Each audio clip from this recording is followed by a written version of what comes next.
Okay, hi. One of the topics I'd really like to talk about that is connected to curls is acceptance and appreciation.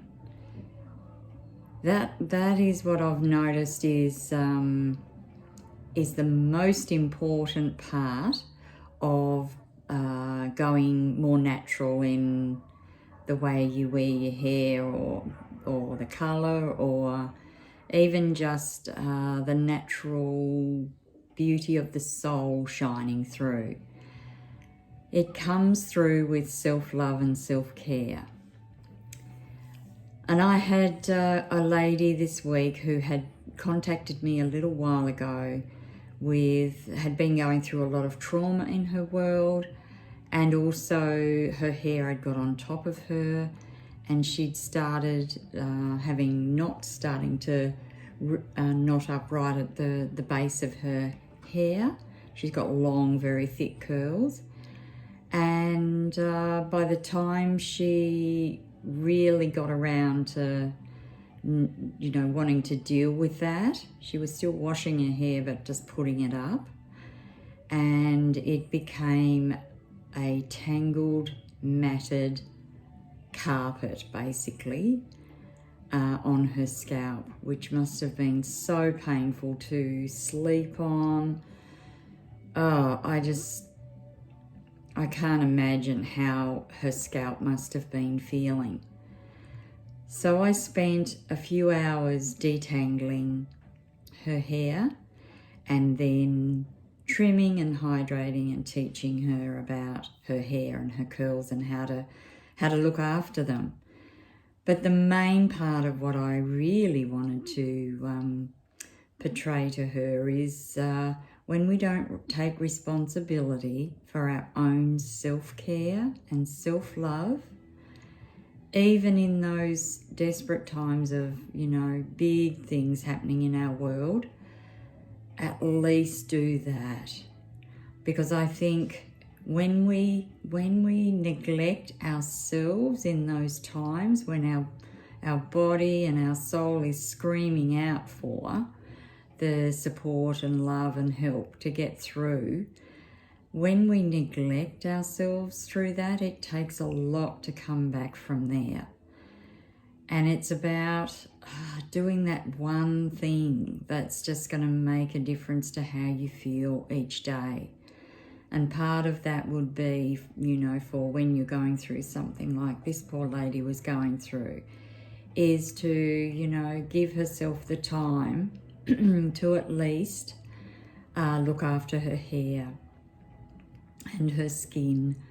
And then the fact that she's done that then elevates and lifts the mood, even though it might not be to happy, but it certainly lifts it from grief and fear and trauma to feeling just that little bit better to be able to cope. And I can remember when I had my serious car accident, and for I think it was 4 weeks, I wasn't able to wash my hair.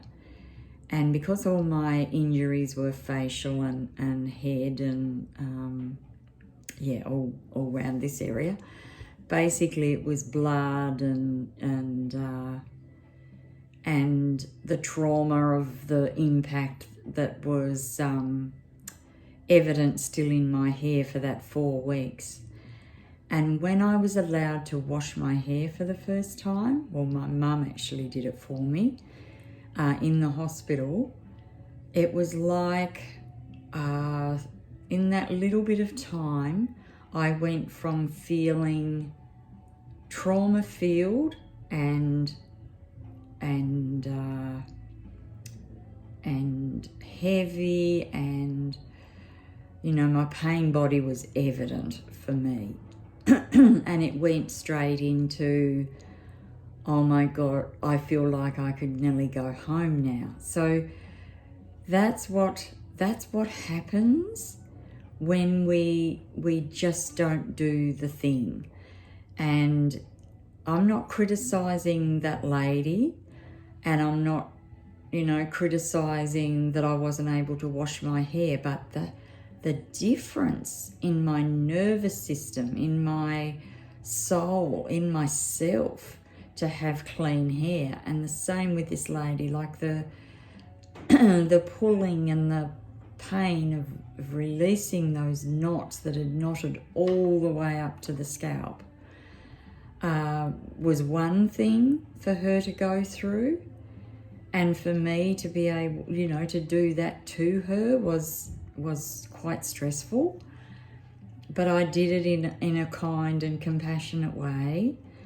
But the end of that, she felt this huge relief and this huge release of letting go of the locked up and locked in trauma. So hair isn't just hair. Hair is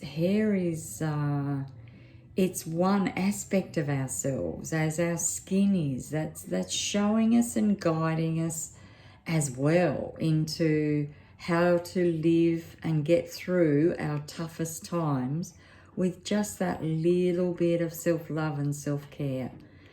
And when we start making that choice, and then we go through something that's traumatic, because that habit is there, we'll at least do some of it.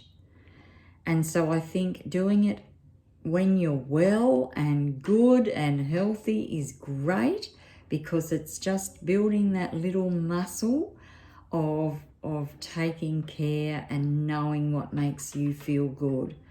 And I'm sure now that this lady's had this feeling of freedom and love and compassion for herself after going through all of that in the last, I think she said from March till the day she came to me, I'm sure she's not going to, let herself go down that path again. And this isn't someone that you would probably go, oh, she just doesn't care, or she's, doesn't wash her hair, or wasn't anything like that. She's a successful businesswoman that had gone through a lot in her world, and this is how it manifested in her life. So the tangledness of her nervous system and her trauma in her life was evident to me in her hair. Wow. If you just take that in for a little moment, there's a lot that our hair and our skin will teach us in moments where we need that extra support. So I hope this has been of value, and this is something that I'm just really growing every day with, realizing how in years gone by we've actually tried to control our skin, the color of it, the look of it, the color of our hair, the look of our hair, to try and fit with something that's not who we are. So I'm loving that there's a whole new revolution of people that are going, you know what? This is me. This is how I am. And if I want to enhance it, that's great. But I'm going to love what I've got, and I'm going to make the most of who I am in this world, rather than comparing myself to another. Like I said to this poor woman this week, I said to her, you don't see a conifer looking at a eucalyptus and going, oh, I want those eucalyptus leaves on me. The conifer just grows the beautiful conifer leaves, if you can call them leaves, I'm not sure what they're called, and the gum tree grows its natural gum.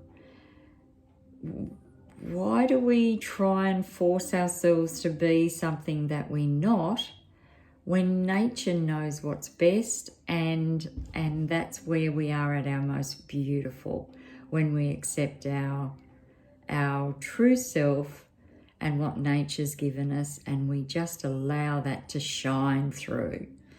So keep on shining, and every little bit of acceptance helps you grow towards who you truly are. Thanks, guys. Bye.